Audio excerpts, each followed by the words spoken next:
the 80s slasher librarian.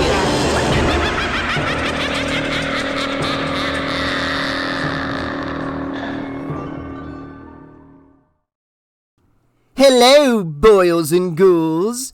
Tonight's story is Tales from the Crypt, Demon Night. Chapter 11. Geraldine folded her fingers over the cross, reluctant even to touch it. The glass ball only had a few ugly-looking smatters of blood clinging to the inside.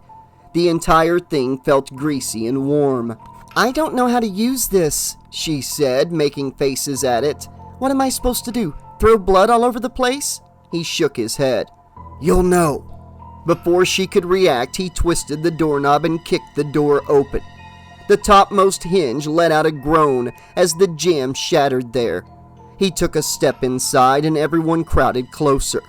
"He said to back off," Geraldine heard herself snap at the others. To her surprise, they did, giving ground so she could follow Breaker. Even Roach looked small and afraid. The deputy, that Martell guy, was a brown and green Gumby with the glint of permanent depression in his eyes. Irene was glowering at the damage to the door jamb. Uncle Willie had the glazed eyes of a diabetic needing insulin in a very bad way. What a crew, Geraldine thought dismally. What a small, unlikely crew to have assembled here in Wormwood for this dreadful night. She stepped inside the room. There was a smell in the air, something electrical. Above that, a thin, salty odor like chicken blood. Breaker put his hand to the light switch. "Damn it," she heard him whisper as soon as he clicked it on. She looked over his shoulder, the key held ready for whatever might come. Cordelia was sitting in a chair by the window. The thin robe she wore while entertaining gentlemen callers was parted obscenely between the spread of her knees. Her face looked as if it had been shoved into a vat of hot blue-green wax. Her eyes seemed to glow with a sullen bluish red as she grinned hugely at Breaker, and a thick red line of blood oozed between her teeth to drip off of her chin. Worst of all, was Wally. He was draped across her lap with his hands and feet touching the bloody floor, his face staring upside down at the ceiling. In death, his eyes had not closed. Large chunks of flesh had been bitten out of both cheeks. Geraldine clapped a hand over her mouth and turned, but not before she had seen Cordelia's blue jaw hinge open. With her tongue, she pushed a big white chunk of meat out to plop on Wally's shredded shirt. A rind of skin on the chunk needed ever so slightly a shave. Geraldine could not help it. She vomited a thick, warm blot of supper into her hand. When she looked up, crazy with the need to drop the mess into a toilet and wash her hand, Breaker hoisted the shotgun to his shoulder and fired. In that instant, Cordelia lifted Wally's corpse up as a shield. Wally's dead stomach exploded, and a large clot of his innards splattered across the leering face. The knobs of his spine gleamed whitely inside the fresh hollow where his guts had been, while tattered ropes of meat and intestine dangled out of the hole like vines crawling out of a flower pot. She stood in one lightning motion and heaved Wally's body at Breaker. He staggered back against Geraldine, losing the shotgun. It bounced across the floor, clattering end for end while balls of smoke puffed comically out the barrel and skittered under the bed. Geraldine crashed down on her ass, still able to hold her dripping hand away from herself like a falling drunk trying to save his beer, but losing a lot between her fingers. Breaker squirmed atop her, then rolled away. Cordelia attacked. Her arms were wired with white streaks of veins beneath the blue skin. Her face was gleeful and insane. Breaker tried to move aside, but was still tangled in Geraldine's feet and legs. Cordelia pounced on him and clamped both hands on his shoulders, ripping his shirt. Geraldine shrank away, not wanting to believe that Cordelia's fingernails, which she always kept painted a slutty red, were now long yellow tiger talons with little squares of fingernail polish still in place. When she opened her mouth to bite Breaker, her teeth were twisted yellow fangs. An image sprang into Geraldine's mind, the gleaming fossil teeth of a Tyrannosaurus Rex. "The key!" Breaker howled as he fought and squirmed. Geraldine rocked to her feet and looked stupidly at her hands. One was holding a thick pile of puke and the other held the key. At the right side of her vision, Deputy Martell blurred across like a green and brown fish. He dropped to all fours, then flat onto his stomach and wriggled under the bed. "Geraldine!" Breaker groaned while Cordelia champed and slavered, her fangs less than a foot above his face. "Use the key!" She raised the hand that held the key. Breaker had said she would know how to use it. So okay, where were the divine instructions for the proper care and handling of an enormous key? At least with a handful of half-digested cube steaks and potatoes, she had a good idea where to dispose of it. The question lost its importance when the deputy wriggled out from under the bed with the shotgun in both hands. By now, everyone from the hallway had jammed themselves into the doorway again and stood there awestruck. For a moment, Geraldine had the sensation of being an exhibit at a zoo where people pointed and stared through the bars all day. Martell was shaking with excitement as he rose to his feet. "Get her off you!" he shouted to Breaker on the floor. "Give me a clean shot!" Breaker was too busy guarding his face and neck. Geraldine walked a few steps on her knees, circling Breaker and the evil thing that had been a whore named Cordelia, trying to figure out what to do. Martell shouted things at her, commanded her to move or get shot along with Cordelia. But Geraldine was waiting, perhaps in shock at having seen enough to make her puke, perhaps in the hope that the key really could be a powerful weapon in her untrained hands. She was waiting for the words of God to command her to use it. "God damn it, girl, move!" Martell howled as he pranced with the shotgun and stood on one foot long enough to kick Geraldine in the face. Pain drove from her nose into her skull like two white-hot nails up the sinuses. Instinctively, with her eyes mashed shut and gushing tears, she hurled the handful of thick vomit at Martell. With her other hand, she lashed out blindly and felt the key connect with something solid. Cordelia's body. Had to be. The key was wrenched from her hand as Cordelia jerked away in a sudden huge twitch. She screamed as if being dropped feet first into a leaf mulcher. Geraldine's mental epitome of pain and the lousiest way to die. Martell made coughing noises. Geraldine was able to squinch her eyes open a bit. He was beside the bed pawing at his face. Ooh, the whole evening's menu was represented there. His muddy boots skidded in a patch of blood and Geraldine juice, and he boomeranged into the air all elbows and angles suddenly, and thudded disjointedly down on his back. Again the shotgun clattered away. "This is bullshit," she heard Cordelia's ex-boyfriend Roach complain. He strutted in and beat for the shotgun, kicking Martell out of the way. Geraldine snapped her eyes over to Cordelia. The key was stuck between her shoulder blades. She had jerked up to her knees and was straining to grab it, her bony hands clawing, her flabby old woman's arms jiggling as she tried to reach the most unreachable spot on the human body. Her face was a ghastly field of blue and green, twisted in a contortion of agony. "Yeah!" Roach suddenly bellowed, making Geraldine cringe away. "You thought you could fuck up my reputation in this town? She looked up at Roach. He was grinning and sweating. "My reputation? Mine? Well, here's what I say to that, bitch!" He fired. The noise was thunder and hate in one loud package. Cordelia's head burst into a crimson mist, while shards of her skull, chopped jagged, smoking holes into the opposite wall. Breaker got to his feet. His face was crisscrossed with scratches, beady with sweat. "I never learn," he panted, pressing a hand to his face. "Kill first, ask questions later." He gave Geraldine a hand as she struggled to stand. Something between his feet caught his attention, and she looked down when her balance was okay. One of Cordelia's eyeballs was spinning to a lazy stop in a streak of reddish fluid on the floor. Small pink muscles jutted out in a ring around it like tattered wings. The torn remnants of its moorings, the eye sockets of her head. As Geraldine watched in horror, Breaker put his foot over it, ready to crush it, she guessed, just like a bug. "Don't make me puke again," she groaned. "Then don't look at her body," he responded.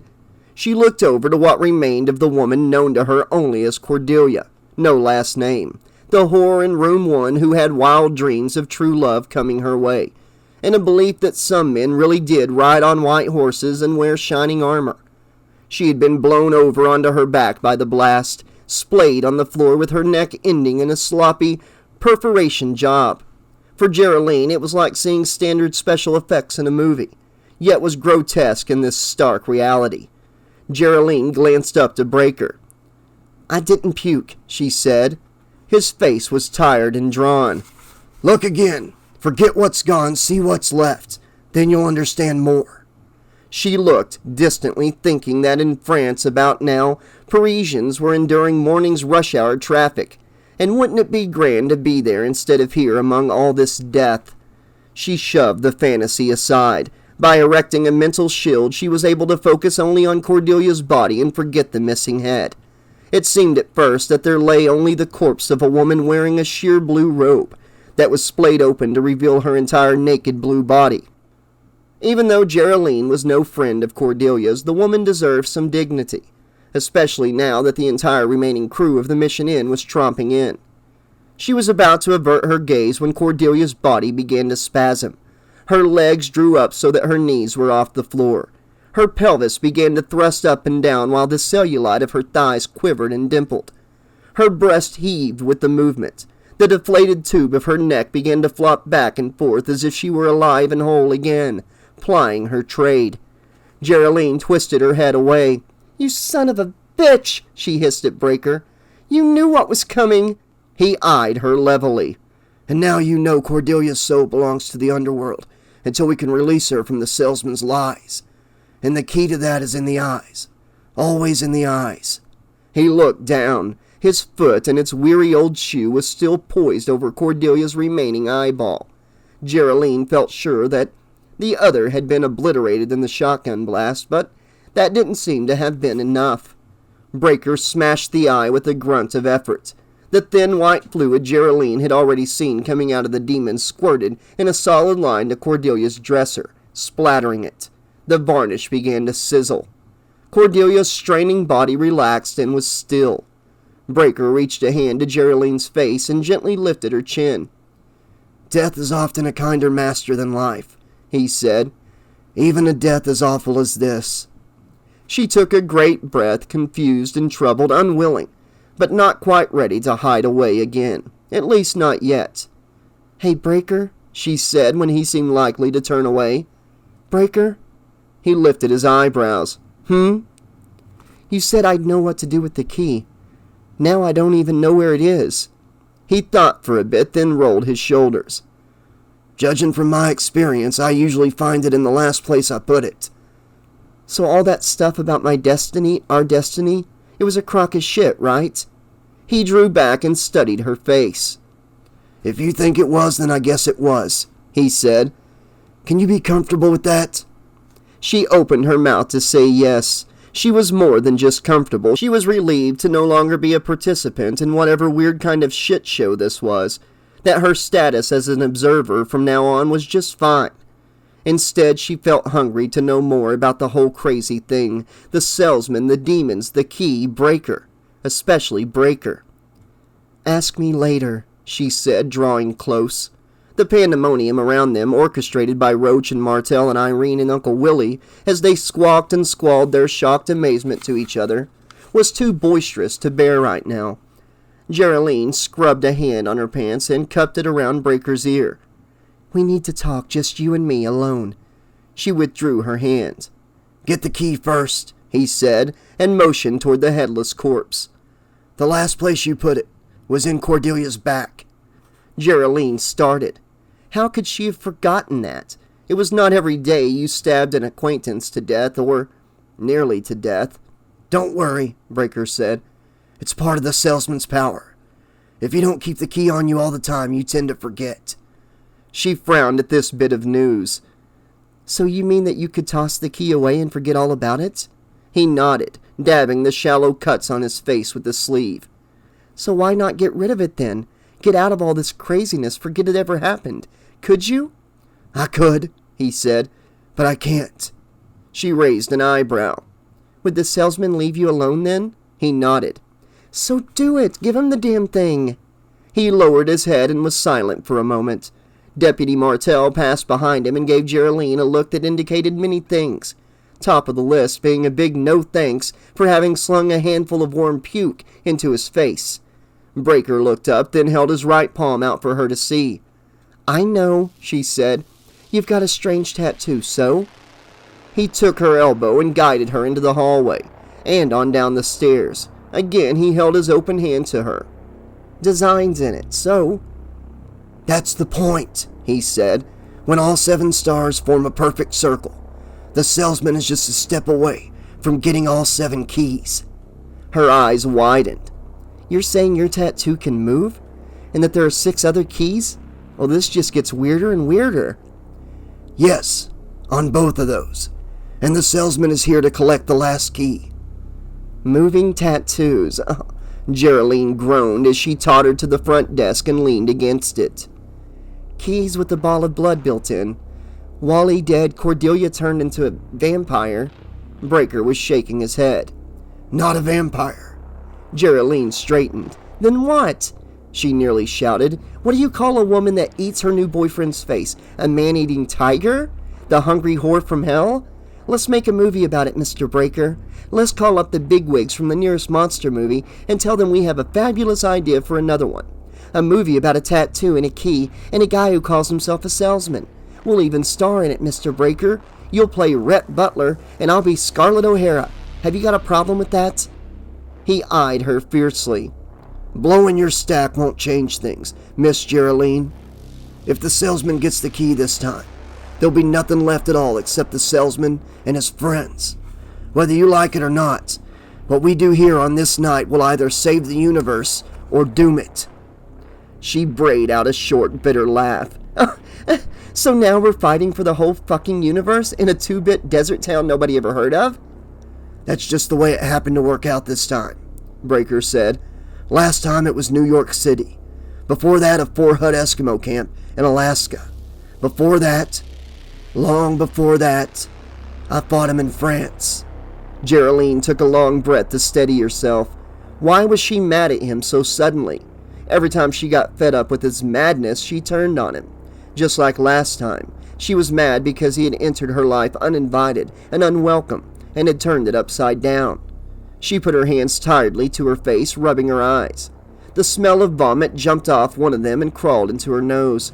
"Christ," she said, dropping her hands. "I've got to use the little girl's room and wash up." "You'll be safe," he said. "Everything is sealed except the basement." She stopped in mid-step. "What basement?" Breaker pointed. "There's a trapdoor in that closet. We need to go down, scope it out. The cat keeps showing up, so there's at least one opening leading into the basement, and one leading up here."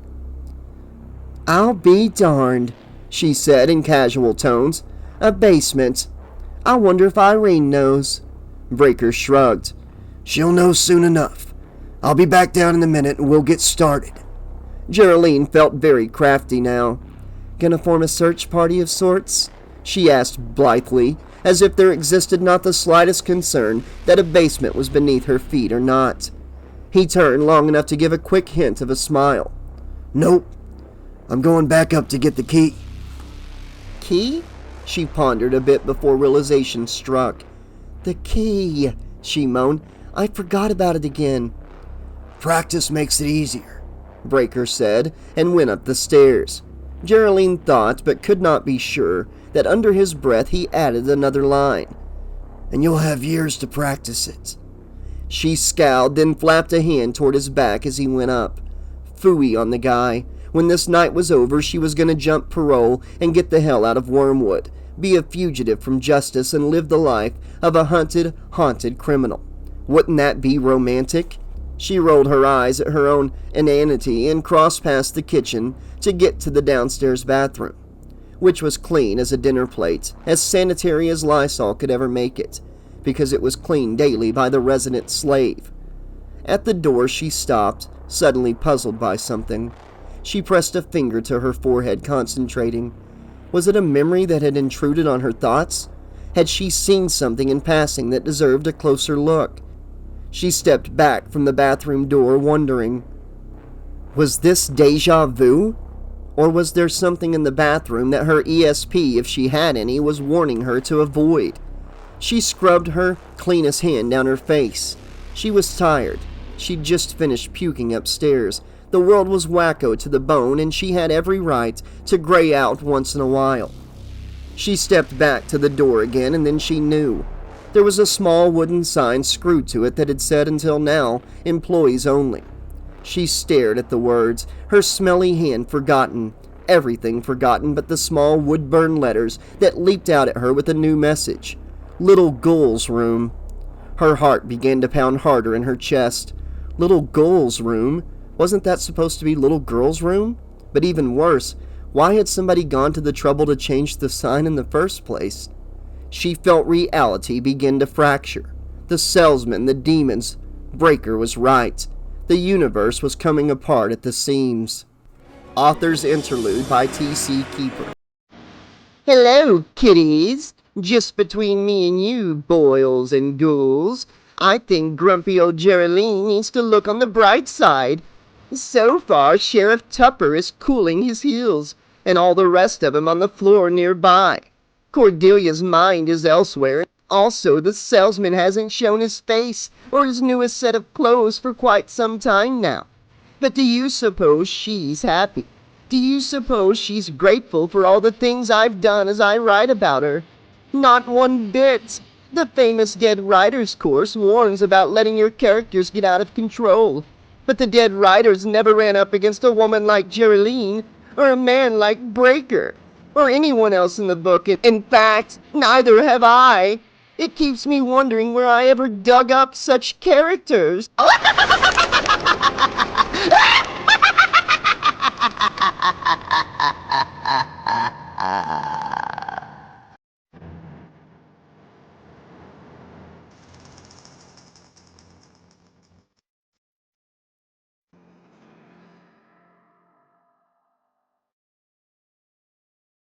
Chapter 12.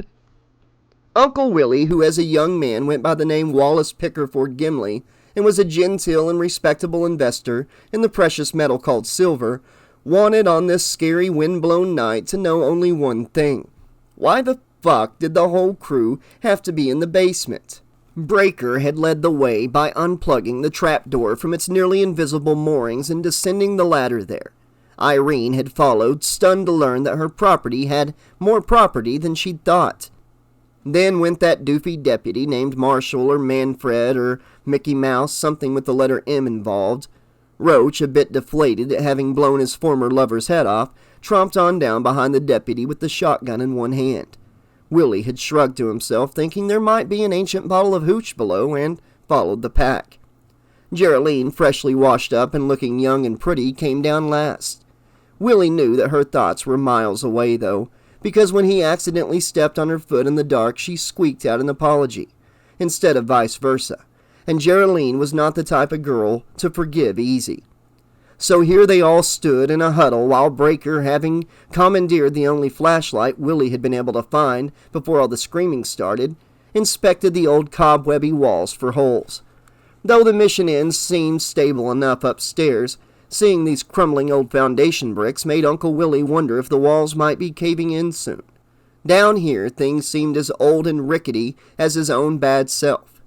Irene grumbled something about having bought this place thinking it sat on a slab, or at least a cement blocks. Roach, chugging out body odor like a human diesel engine, stubbed his toe on something and let out a yelp that echoed and was gone. Breaker turned and shined the big orange flashlight, an old wooden yoke that had once held a team of oxen together. Its leather straps and reins crumbled and rotten now. "Could have broken my neck," Roach grunted. "Then I could sue." Irene, just a shadow behind Breaker's light, snorted. "You sue me and I'll nail your balls to the back of your head, dumbass." Roach let the subject drop. Geraldine appeared out of the darkness to Willie's left and snaked an arm through the crook of his elbow, like a bride fixin' to march down the aisle. Willie turned 18 shades of red, glad no one could tell in such weak light, and patted her hand. "The wall's intact," Breaker announced. He turned, looking suddenly surprised to see such an audience gathered in the dark for him. Doesn't anyone else have a flashlight? Irene? Any more of these? My boarders go to bed at a decent hour, she said. There's a nightlight in the bathroom, and that's all a body needs. He shined his flashlight into the group, making Willie and Geraldine shield their eyes. Anybody? Breaker asked. We've got to find the holes down here and seal them up. Irene piped up again. I got a few dinner candles stuck someplace upstairs, and use them only at Thanksgiving dinner, though, and Christmas. There's 2 flashlights in the cruiser, Martell grunted unhappily. Breaker pursed his lips, deliberating hard enough that Willie could almost hear the cogs and cams spinning in his brain, then shook his head. 1 flashlight'll do us. He trained the light back onto the wall, forming hills and valleys of shadows across the bricks. We find the holes, seal them, and sweat out the rest of the night. Morning comes, it's over. It'll all seem like a bad dream. He moved on. A likely hole near the floor turned out to be a trick of the light when he knelt by it. Uncle Willie felt Geraldine's hand slowly tighten on his forearm as Breaker moved. Presently, Breaker stopped again and knelt. He had discovered a crack of sorts and began probing it with his fingers. A severely crumpled red pack of Chesterfields plopped onto the dirt floor. Probably older than time itself, he murmured, and cast a quick glance at Willie and Geraldine before moving on. The shadows thrown by his flashlight changed somehow, and as Willie shuffled along with the crowd, he sensed the presence of something drawing close, something large and possibly scary. This, Breaker said, is definitely older than time. Take a look. They followed the beam of the flashlight as he let it follow the contours of the biggest, fattest furnace Willie had ever been privileged to see. The burning tank of the old coal eater was a squat round thing as big as a UFO. Huge sheet metal arms kinked out from it in all upward directions. A gigantic upside-down octopus coated with decades of dust. Irene let out a humorless ha-ha. Well, I'm glad the upstairs furnace is propane gas, she twittered. This old beast could cost me $100 a day and just look at it. Breaker jerked the beam of light away from the furnace and directed it farther on. Furnaces like this need a coal room nearby, he said. Coal rooms have an opening for the truck to dump through. He walked again. Geraldine disengaged herself from Willie after giving his forearm another squeeze. Buggy thoughts of courting and marriage buzzed through his head, but he chased them away with a mental can of off, and concentrated on the real issue here, finding enough booze to keep him alive through the night. Should be around the corner, he heard Breaker say. Around this one and bingo. Uncle Willie did not feel much like applauding. He followed the others into the room Breaker had discovered in all of this crust and must and dust that was Irene's new basement. There were indeed a few fist-sized chunks of coal scattered in the dirt. A splintered old shovel was propped against one wall, having waited for umpteen years to be found and put to use again. Willie felt a fondness for it. Poor old thing, everyone had forgotten it. There was indeed a big square opening high up on the wall, but it had been messily cemented over. Right here, Breaker said as he went into a squat. I knew there had to be a hole here someplace. He hunkered down for a look. For reasons known only to rats and cats, a messy little hollow existed in the bricks there. Breaker dropped to his chest and aimed the flashlight over his ear to see inside, ruining Willie's view, but who in the world really gave a shit? Breaker shifted. Looks like a mine shaft, long and deep. The hole swallowed most of his voice. Anybody know anything about mining around here, where the shafts usually exit? No one responded. Irene moved to Uncle Willie and gave him a jab in the ribs with her elbow. You keep blowing off about being an expert on silver, she said. Know anything about the mines? He took a breath, touched his bearded chin. He had no memory whatsoever of ever having mentioned the things of his past to her. I used to know the maps, all of them, he offered. This whole town was built above the old mines, hundreds of them, but years have passed and I'm older. Breaker got up on his knees and parked the flashlight on the floor. Doesn't matter anyway, he said, and pulled the key from its pouch. I'll seal it, that's all I can do. Roach decided to come alive again right next to Willie's ear. I'm for busting that hole bigger and crawling the fuck out of here. Irene, you got a sledgehammer? Nope, she said, but I got a pickaxe. Roach raised a triumphant fist. This party, he announced, is just about officially over. Breaker, you can keep that key or ram it up your ass. Nobody cares which. We're out of here. Breaker stood up fully. Nobody's going anywhere, he said. We found this opening and our friends outside probably have too. As soon as we pop up at the end of the tunnel, they'll be there. Roach stepped closer to him. You know what? He said hotly. I have had it with you telling us what to do. If we feel like carving the hole out bigger, we will. And if we feel like breaking out through the mines, we'll do that too. Roach looked from shadowed face to shadowed face, his lips curled in a classic dictator's leer. Willie had the distinct feeling that if the old Italian fiend Mussolini had a cousin hiding in America, Roach was it. Right? Roach crowed. Silence. Irene let out a short cough. Roach's eyes seized upon her as if she had just snapped out a fascist salute. Thank you, he said. And since I speak for all of us, we see nothing wrong with giving the freaky guy everything he wants, 'cause all he wants is that stupid antique that's probably his in the first place. Again, he grandstanded, propping the shotgun on his shoulder. Anybody got a problem with that, Breaker? Breaker looked up to the beams overhead, where the shadows were starkly lit into thick bands of white and black, adorned with tendrils of cobwebs. You can go wherever you want to go, he said. Any route out of this house is certain death. So you say, Roach grunted. Breaker nodded. So I say, and I have had decades of experience in this. I've seen people die from smaller mistakes. Fine then, Roach said, so that none of us inexperienced fools winds up dying. Give me that key. I'll hand it to the gentleman outside, if he's still around, and we can forget this night ever happened. Breaker shook his head almost sadly. And forget what the salesman did to Sheriff Tupper. Forget what he did to Cordelia and Wally. Forget what he's really here for. Aha! Roach beamed out a revolting kind of sneer smile that made Uncle Willie want to kill him on the spot. Not because Roach had bad intentions, though. It was because the greasy little rat looked so damn smug. Uncle Willie had been 86'd out of the Eureka Cafe many a time while soliciting culinary handouts from the patrons, and Roach was always willing to help in the eviction. So now the truth comes out, Roach said. Finally, we're gonna hear from Mr. Breaker's own two lips exactly what in the hell is going on. Breaker bent and picked up the boxy old flashlight. Geraldine, he said, making motions with it. Mind holding this while I seal the hole? She touched her throat, looked at the others, then took an uncertain step toward him. Roach jumped in her way, a leaping black scarecrow in the dark. Geraldine ain't gonna be doing that right now, he said. It's the key in that pouch she'll be getting, won't you, Jerry?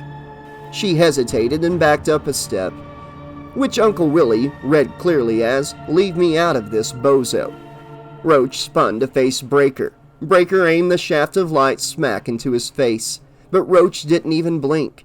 Uncle Willie sensed a big, messy confrontation coming up. It was a skill every man develops when hanging out in bars a lot. So long as people were in the stage of just yelling at each other, everything was cool. It was when things got quiet that you had to pick up your drink and move out of the way, or lose it and maybe a tooth, or catch a load of buckshot in the process. I outweigh you by like 30 pounds, Roach growled, brandishing the gun and helping Willie breathe a little easier as he looked around for a safer spot. The talking wasn't over yet. And I got a shotgun and 15 years on your age, you old shit. Willie, despite his dangerous proximity to being sober enough to die, still cared enough to laugh out loud. If Breaker was an old shit, what the hell was everybody's favorite uncle? Uncle Willie? Father Time himself? If Willie were 40 years younger, by God, he would give this Roach fella here a lesson in civility, do him some great harm. But for one minor thing. Even 40 years ago, Willie didn't have enough meat on his skinny bones to punch his way out of a paper bag. Breaker clicked the flashlight off. Roach's voice piped up immediately. You pile of chicken shit, turn that back on. A weak green light glowed feebly to life near Breaker, causing Willie's face to crease into an instant frown. That flashlight hadn't put out green light before. Maybe it was one of those military deals with colored filters. The glow grew strong enough to paint Roach's face an unhealthy lemon lime. Breaker appeared as a black silhouette. Willie realized that the light was coming from one of Breaker's hands, which he was holding up at the level of his head as if to wave a casual bye-bye. This was an even better display than Willie had seen down at the old gas station when the two of them collided. This time, Breaker's feeble glow-in-the-dark tattoo was chasing the darkness before it. 7 stars, Breaker rasped, as if his voice had become full of dust and weariness. 7 stars in a perfect circle. It doesn't happen very often. He flashed his hand across his audience, piercing Willie's eyes with 7 visual streaks. The basement's lumpy floor seemed to pitch and heave as Breaker displayed the lantern of his hand. But it was only the basement shadows snaking about as if looking for more comfortable positions after so many years in darkness. It still don't mean shit to me, Roach said. Irene, go get that pickaxe of yours. We'll smash this wall totally plumb down. Strangely, Irene bobbed her head in wordless compliance, an unexpected event for a woman of her temperament. Willie knew. She took a dazed step toward the direction of the ladder, tottered to a stop, then spun around. Get it your goddamn self, you lazy jerk! Willie ceased being puzzled. At least one person here was back to normal. Roach huffed and puffed with indignation, then lumbered off to do as told. Geraldine moved to take the flashlight from Breaker, whose tattooed hand was losing brilliance. But he shook his head. He snapped his hand open and closed, and the green light was gone. He then clicked the flashlight on. No sense wasting a drop of the blood, he muttered. The seal'll be broken as soon as Roach starts pecking at it. Martell wandered away while drying pieces of mud fell off his clothes, adding dirt to this dirt, which had not seen daylight since the turn of the century or before, by Willie's humble estimation. He seemed to recall, but could never be sure, that before this former church was built atop the rickety foundation, this had been a gambling hall of some sort, in which many a man met his death for dealing from the bottom of the deck. Could be, then, that on top of all its other woes, the Mission Inn might well be haunted. Uncle Willie dazedly closed his eyes, rocking on his feet. Who cared about ghosts with all these demons popping up? His alcohol-starved brain was producing crazy thoughts by the bucketful. He opened his eyes and in the simple stark light saw a man-sized bottle of Jack Daniel's whiskey with no cap on top. This was bad news. The DTs were starting to set in and could only be halted by the liberal administration of booze. He licked his lips, his eyes darting nervously over to the dark shape that was Irene. He edged toward her and cleared his throat. Say, Miss Irene? He began, haltingly, wishing he had worn a hat so he could wring it between his hands in a gesture of humble despair. I'm starting to get in a pretty bad way, what with not having had any kitchen under the sink, she said tonelessly, without even turning to look at him. Bottle of vodka almost full, bring 2 glasses. Willie nearly dropped to his knees. Madam, he uttered, you are a saint among womankind. Now she turned. Better head out before I come back to my senses. He turned and bolted into the dark, ran face first into the monstrous furnace, thudded down on his back like a fallen soldier, and sprang up again. His nose was bleeding and both eyes would be black before the hour was up, but he did not care. Again he bolted, re-aiming himself, and tripped over the oxen yoke. He went down face first and cracked his mouth on some protruding metal thing, a rusty bolt maybe. He jumped up and spat out a tooth, one that had been troubling him lately anyhow. He bolted once more and ran into Deputy Martell, who was ambling through the dark. Both went sprawling. Martell cursed him. Willie did not care. He got to his feet and began to search wildly for the ladder. Eventually he located the square of light shining from upstairs, guiding him with its dusty beam. He charged up the ladder, snapping off 2 of its brittle wooden rungs. Finally, above board, he bolted for the kitchen. His hands parted the metal bat-wing doors just as Roach was coming out. Bam! He dropped like a sack of bones. Roach stepped over him, laughing. Willie crawled the last few steps to the sink, located the bottle and stuck it in his mouth. Something made him turn. Just outside the smashed doorway stood the salesman, grinning. He was dressed in a tuxedo. Two gorgeous young blondes in thong bikinis were affixed to him. All three held huge Mr. Ed-sized martini glasses. The olives were big as softballs, gloriously green, stuffed with red pimento. Willie lowered the bottle, his eyes bugging. "The real party's out here, Mr. Gimli," the salesman said, "and more booze and girls than I can handle." A load of pink and yellow confetti shot out of the dark, along with spangles and sequins. They floated down to drape the three. Music played outside somewhere and women laughed. The girls giggled. Willie pressed a shaking hand to his mouth. These DTs were the worst ones yet. Full-color hallucinations, both in his eyes and in his ears. The salesman beckoned. "Come on, Uncle Willie," he said. "We're all waiting for you, Uncle Willie." Willie screwed the bottle back between his lips, slammed his eyes shut, and sucked on it like a frightened baby going after a bottle of warm milk. "Oh, hell, you'll come eventually," the salesman said without malice. "Nobody ever misses one of my parties." Willie drank and drank. The salesman laughed, long and loud. Willie drank.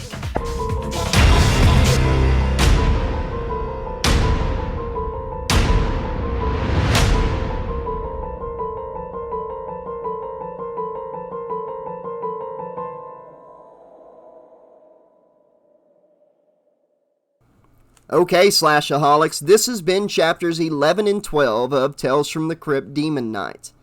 Gotta say, it's a lot different than the movie, but Roach is like dead on, man. They got the perfect guy to play him in the movie. Jeez Louise. But the whole Uncle Willie scene played out a little differently than the movie. You know, I was expecting the salesman to have a big old cigar in his mouth and talking about a bottle of liquor called a long hard one or whatever it was he said in the movie. I can't remember right now. But it was still pretty cool. I still pictured the salesman there with his arms around the women, you know, acting all charming and stuff. And makes me wonder what Willie's going to do, you know. Will Willie have more than one run-in with the salesman? Spoiler alert in 3, 2, 1, 0. If you're still listening, you've already seen the movie or don't care about being spoiled. Is he going to have another run-in with the salesman that's going to be more like what we saw in the movie? Or is what we just witnessed with him and the salesman, is that going to be what turns Willie demonic and has him attack everybody? Cannot wait to get back to this one and find out. But yeah, Roach the asshole, man. Wow. Cannot wait till he has a showdown with some demons at some point. Fingers crossed that plays out a lot more fun than the movie. Gotta say that I really enjoyed Irene tonight. Loved her telling Roach to go get it his goddamn self. That was a lot of fun. And what really got me about tonight's chapters that I really, really enjoyed, that I thought was great and a great addition to the lore from the movie, is the fact that if you're away from the key for a little bit, you start forgetting about it. And that was a nice little addition to the lore, and it makes this book even more interesting. I love the movie. Like I said, one of my favorite horror movies of the 90s. I'm a little disappointed at some of the stuff that's not making it into the book so far, but at the same time, I'm enjoying the book. You know, it's two separate things in my eyes. The movie's one thing, one version. The book is the other version. And I can't wait to see how it all turns out. And I hope you're enjoying it too. Just let me know in the comment section what you thought of tonight's chapters, what you think of the book so far. And if anybody listening would like a birthday shout out, an anniversary shout out, or just for me to say, hey, what's going on, let me know in the comment section. And here in the outros of these videos, I'll give you a fun little shout out. And until next time, this has been your friendly neighborhood 80s slasher librarian saying, thanks for listening. Pleasant dreams. And I'll see you real soon.